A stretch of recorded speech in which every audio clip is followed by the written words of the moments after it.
Hi everybody, welcome to episode 44 of the Photography Explained podcast. In this episode, my step-by-step guide to how I set up my camera. I'm your host Rick, and each week I will try to explain one photographic thing to you in plain English in less than 10 minutes without the irrelevant details. My aim is to explain things in just enough detail to help you and I with our photography and no more.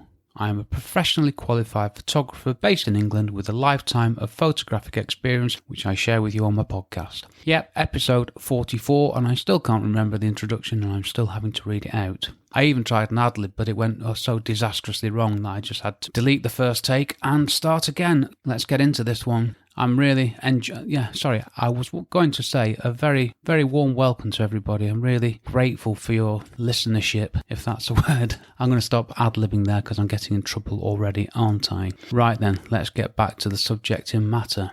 I set up my camera. Yes, I'm reading this bit because this is the ready bit. We'll ad-lib it in a bit. I set up my camera with my preferred settings before every shoot to ensure that I am fully equipped and prepared and I'm able to concentrate on taking photos and nothing else. This setup enables me to take consistently high quality photos which all have the same look and feel. This is one of the ways I recreate my own style on every shoot.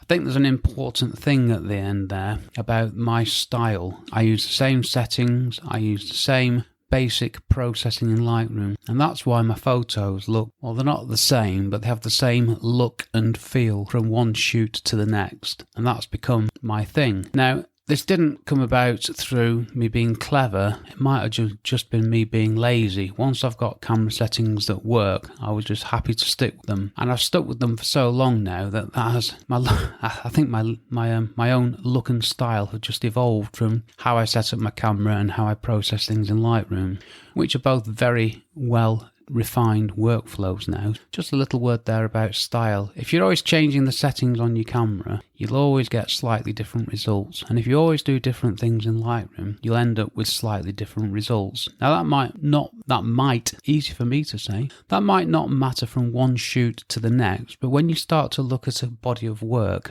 it might become a bit of a thing.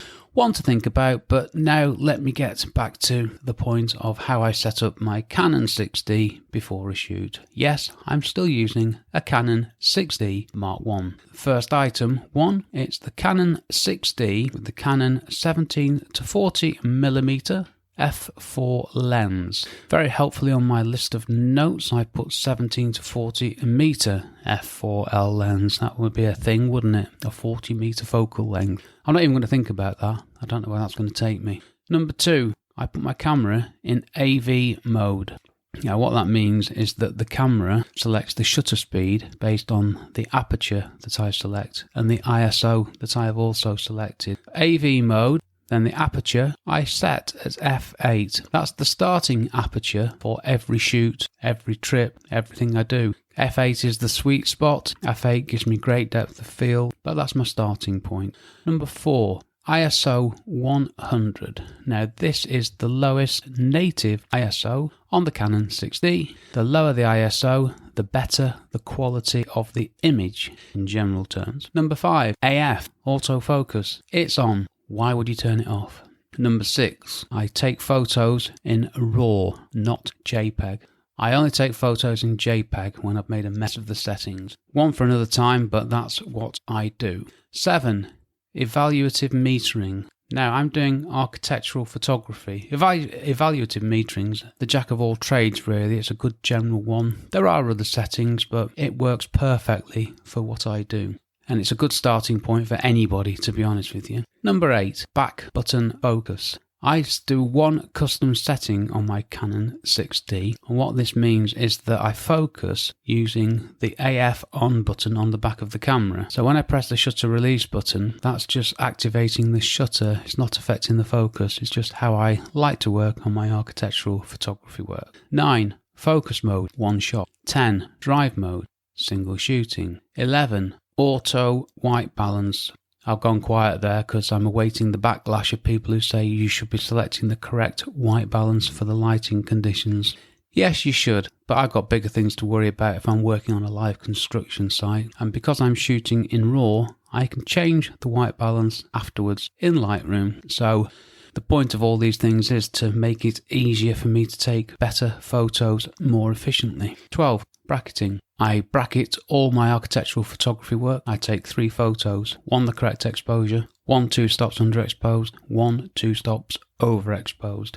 I merge them in Lightroom, and again, this has formed part of my look. That's one for another time though. We're meant to be talking about the camera settings. Why do I say we? It's clearly me. 13. Self-timer on, and I use the 10-second self-timer, not the 2-second self-timer. So let me just explain this very quickly. I focus using the AF on button. I then press the shutter release button, which starts the self-timer. 10 seconds later, 3 photos are taken. Why do I do it this way? Well, I know that the camera, after 10 seconds, from a gentle roll of the finger on the shutter release button, will be nice and still, with no movement or camera shake. And this is why I don't need to worry about the shutter speed. Another reason why. Actually, I didn't say that, did I? My camera's on a tripod. Maybe I should add that to the show notes and the transcript. My one-line summary. This is how I set up my Canon 6D on every commercial shoot. This gives me consistency of quality, look and feel of images. Okay, for once, I'm not running late. I'm actually running early, so I can do one of 2 things now. I can either crack through this or I can fill to get to 10 minutes. I'm going to crack on. I've had a thought of something else I want to say anyway. What do I want you to do now? Well, I want you to acknowledge the fact that I don't think I've said so at the beginning of any sentence, which is a minor miracle. Let me know your thoughts on Twitter at RickPhoto, that's me. 2. Subscribe to my podcast if you enjoyed this episode. This helps me. 3. Rate and review my podcast if you enjoyed this episode. This helps me. And 4. Tell someone you know about my podcast. This also helps me, and as I like to say, I need all the help I can get. Next episode. Well, this is turning out to be a series of episodes I wish I'd done at the beginning. If I'd known now what I knew then, back in October when I started this thing of mine, I'd have gone through a series like this. Doesn't matter. This is what happens. You learn with time. That's why I just wanted to start a podcast rather than think about starting a podcast, because I'm learning as I go. You're benefiting or not, or enduring my learning with me, which is nice. Next episode then. PE45, that's abbreviated so you can see it on the podcast player, the actual title. It's a step-by-step guide to how I take a photo. Now, this is before I go on to what I do on a shoot, which I hope you'll find helpful. Okay, thank you for listening to my small but perfectly formed podcast.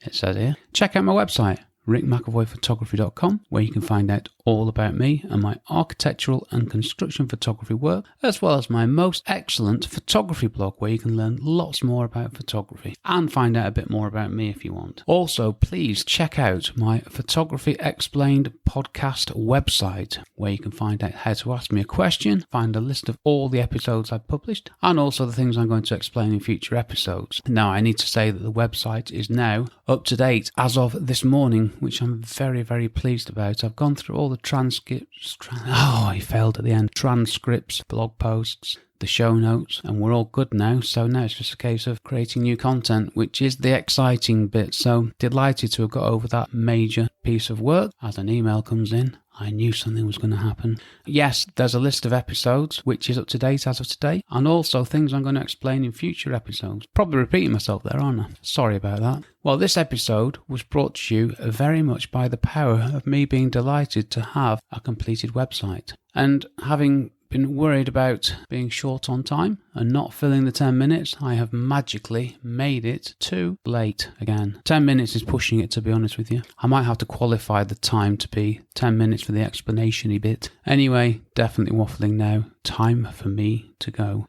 I've been Rick McEvoy. Thanks again very much for listening to me and for giving me nearly 12 minutes of your valuable time. And I will hopefully see you on the next episode. Cheers from me, Rick.